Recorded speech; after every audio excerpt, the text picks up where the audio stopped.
മറുപടി നിർണായകം. താലി കെട്ടാൻ ഒരുങ്ങി അഭിമന്യു. അതേ കൂട്ടുകാരൻ നമ്മുടെ പഞ്ചാഗ്നിയിൽ ഇപ്പോൾ നമ്മുടെ അമൃതയുടെയും അഭിമന്യുവിന്റെയും ഏകദേശം കാര്യങ്ങൾ കലങ്ങി തെളിഞ്ഞു എന്ന് തന്നെ പറയാം. അപ്പോഴത്തെ ദിവ്യപ്രഭയുടെ ആ ഒരു പക, കലി അതൊക്കെ ഒഴിച്ചു നിർത്തിയാൽ ഇപ്പോൾ കലങ്ങി തെളിഞ്ഞു നിൽക്കുന്ന ഒരവസ്ഥയാണ്. രണ്ടുപേരുടെയും വിവാഹം മുടങ്ങി.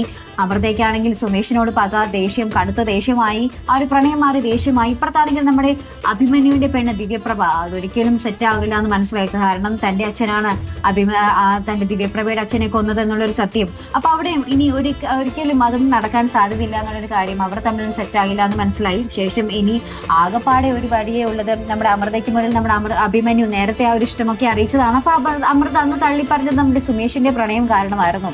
ഇപ്പോൾ ആരുമില്ലാത്ത സ്ഥിതിക്ക് നമ്മുടെ വീണ്ടും അഭിമന്യു തന്റെ പ്രണയം അമൃതയോട് പറയുന്നുണ്ട്, വിവാഹം ചെയ്യാൻ താല്പര്യമുണ്ടെന്നൊക്കെ. അപ്പോഴാണ് നമ്മുടെ അമൃതയുടെ ആ ഒരു മറുപടി, അത് തന്നെയാണ് പ്രേക്ഷകർക്ക് നിർണായകം.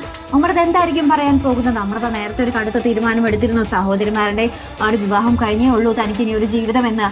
അത് നമ്മുടെ അഭിമന്യുവിന്റെ അടുത്ത് പറയുമോ? അഭിമന്യുവിനെ കൊടുക്കുന്ന മറുപടി എന്തായിരിക്കും? ഇനി കാത്തിരിക്കാൻ പറയുകയാണെങ്കിൽ അഭിമന്യു എത്ര നാൾ വേണമെങ്കിലും അമൃതയ്ക്ക് വേണ്ടി കാത്തിരുന്നോളും. പക്ഷെ അവിടെ വില്ലനാകുന്നത് നമ്മുടെ അഭിമന്യുവിന്റെ വീട്ടുകാർ തന്നെയായിരിക്കും.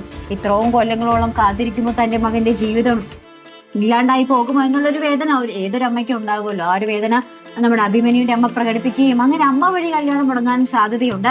എന്തായാലും നമ്മുടെ അമൃതയുടെ മറുപടി വളരെ നിർണായകമാണ് കേട്ടോ. ഇനി വരുന്ന നമ്മുടെ പഞ്ചാഗ്നി എപ്പിസോഡുകളിൽ എന്തായാലും മറക്കാതെ കാത്തിരുന്ന് കാണാം. അപ്പൊ ഇതുപോലുള്ള പ്രൊമോ റിവ്യൂസിനും എപ്പിസോഡ് റിവ്യൂസിനും ഒക്കെ നിങ്ങൾ മറക്കാതെ ചാനൽ സബ്സ്ക്രൈബ് ചെയ്യുക. അടുത്തൊരു വീഡിയോയുമായി വരുന്നത് വരേക്കും ഗുഡ് ബൈ.